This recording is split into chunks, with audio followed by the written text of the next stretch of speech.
Semua kekisruhan yang berlarut-larut ini dimulai sejak adanya statement dari Pak Mahfud yang mengatakan penjemputan HRS itu diizinkan. Disitulah menjadi tafsir dari ribuan orang yang datang ke bandara, ya, selama tertib dan damai boleh, maka terjadi kerumunan luar biasa. Jadi beliau juga harus bertanggung jawab. Kalau mau bicara tanggung jawab saya sudah bertanggung jawab. Saya mengizinkan pulang, mengawal keamanan, tidak boleh merusak, dan tidak ada perusakan di bandara itu. Ada kerusakan, tapi bukan perusakan. Apa itu kerusakan? Karena orang misalnya waktu Habib Rizik turun, itu orang ada yang naik ke meja, naik ke kursi, itu kecil. Artinya tolerable. Itu ya, tidak ada perusakan karena beringas karena apa. Kita antar ke rumah jam 4 sampai tinggal, lalu bikin acara malam. Nah, itu tanggung jawab saya. Saya bertanggung jawab sebenarnya untuk itu dalam bikin deskripsi. Kalau seorang pejabat atau siapapun dipanggil oleh polisi itu, tidak usah panik.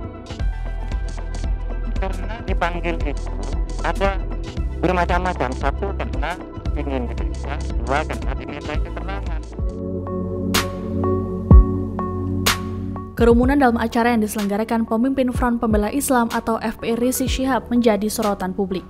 Tidak hanya menyambut kepulangannya di bandara, sederet acara yang digelar Rizik pun dihadiri ribuan orang dan tidak menerapkan protokol kesehatan. Buntutnya, Kapolri Jenderal Idham Aziz mencopot Kapolda Metro Jaya dan Kapolda Jawa Barat karena dianggap tidak melakukan penegakan protokol kesehatan. Tidak hanya itu, Polri pun memanggil beberapa pihak untuk menindaklanjuti acara hajatan Rizik Syihab yang mengundang 10.000 tamu tersebut.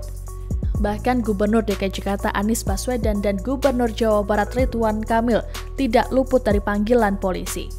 Setelah penyelidikan, 6 orang pun ditetapkan sebagai tersangka dalam kasus kerumunan di Petamburan. Rizik Syihab telah ditetapkan sebagai tersangka dalam kasus dugaan penghasutan dan pelanggaran protokol kesehatan dalam Undang-Undang Kekarantinaan Kesehatan. Ia ditetapkan sebagai tersangka bersama Haris Ubaidillah, Ali Alwi Alatas, Mama Suryadi, Ahmad Sabit Lubis, dan Idrus. Menyusul penetapannya sebagai tersangka, polisi juga melakukan pencegahan terhadap Rizik dan kelimanya selama 20 hari ke depan dan dilarang bepergian keluar Indonesia. Seperti halnya kasus kerumunan di Petamburan, kasus kerumunan massa dalam acara Rizik Syihab di Megamendung, Kabupaten Bogor, Jawa Barat pun terus berlanjut. Kepolisian telah menaikkan proses penyelidikan menjadi penyidikan, sebab polisi menemukan unsur pidana dalam kerumunan massa yang melanggar protokol kesehatan tersebut. Pelanggaran yang dimaksud antara lain terkait jumlah peserta yang mencapai 3.000 orang. Kemudian waktu pelaksanaan juga dinilai melanggar karena berlangsung selama 14 jam. Polisi pun kemudian memanggil sejumlah orang untuk dimintai keterangan, termasuk sejumlah ahli dan juga Bupati Bogor Ade Yasin serta Gubernur Jawa Barat Ridwan Kamil. Ridwan Kamil menghadiri panggilan Polda Jawa Barat pada Rabu 16 Desember 2020. Setelah diminta keterangan selama 1,5 jam, Emil memberikan opini pribadinya. Dalam pernyataannya pada awak media, Emil juga menyinggung Menko Polhukam Mahfud MD. Menurutnya, seharusnya bukan hanya para kepala daerah yang dipanggil untuk diminta klarifikasi, namun juga Menko Polhukam Mahfud MD. Emil bahkan merunut awal mula bagaimana rentetan kasus kerumunan massa itu terjadi. Ia berpendapat kasus-kasus ini bermula dari pernyataan Mahfud MD terkait penjemputan Rizik Syihab. Menurutnya, pernyataan Mahfud MD ditafsirkan sebagai sebuah diskresi terhadap PSBB yang tengah diterapkan. Emil pun mempertanyakan kenapa hanya kepala daerah yang dimintai keterangan. Tidak tanggung-tanggung, Emil bahkan meminta Mahfud untuk bertanggung jawab atas semua kekisruhan Rizik. Tudingan Ridwan Kamil tersebut merujuk pada pernyataan Mahfud MD 4 hari menjelang kepulangan Rizik Syihab ke Indonesia. Saat itu, Mahfud meminta kepada pendukung Rizik Syihab untuk menjaga ketertiban umum saat menyambut kepulangan Rizik ke tanah air. Ia mengatakan kepulangan Rizik Syihab untuk revolusi akhlak agar tercipta kebaikan. Pemerintah menilai kepulangan Rizik Syihab ke tanah air merupakan hak yang harus dilindungi. Pemerintah juga tidak melarang ketika tokoh FPI itu berangkat ke Arab Saudi. Mahfud MD dan Ridwan Kamil kemudian terlibat saling balas cuitan di Twitter pada Rabu 16 Desember 2020 malam. Keduanya mempunyai perbedaan pandangan mengenai kasus pelanggaran protokol kesehatan oleh Rizik Syihab. Pernyataan Emil ini memantik Mahfud untuk angkat bicara. Ia pun menjawab pernyataan Emil melalui akun Twitternya. Mahfud menyatakan siap bertanggung jawab atas tuduhan sebagai biang kekisruhan ini. Cuitan Mahfud ini tentu saja mengundang perhatian Emil. Mantan wali kota Bandung ini pun membalas cuitan Mahfud. Emil mempertanyakan tanggung jawab pemerintah pusat dalam kasus ini.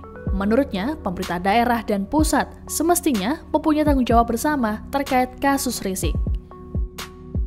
Tidak hanya silang pendapat di Twitter saja, hal ini pun berlanjut saat Mahfud MD kembali memberikan tanggapan atas pernyataan Ridwan Kamil selepas menghadiri sebuah agenda. Mahfud MD mengingatkan pejabat atau siapapun supaya tidak panik ketika dimintai keterangan polisi. Ia mengatakan Ridwan Kamil dipanggil polisi hanya untuk dimintai keterangan mengenai izin keramaian yang dilakukan Rizik. Menurutnya, pemanggilan kepolisian dalam kasus ini juga tidak hanya dialami oleh Emil, tetapi juga Gubernur DKI Jakarta Anies Baswedan. Bahkan menurut Mahfud, ada pihak yang menyebut Anies dapat dikenakan pidana akibat kerumunan Rizik di Petamburan, Jakarta.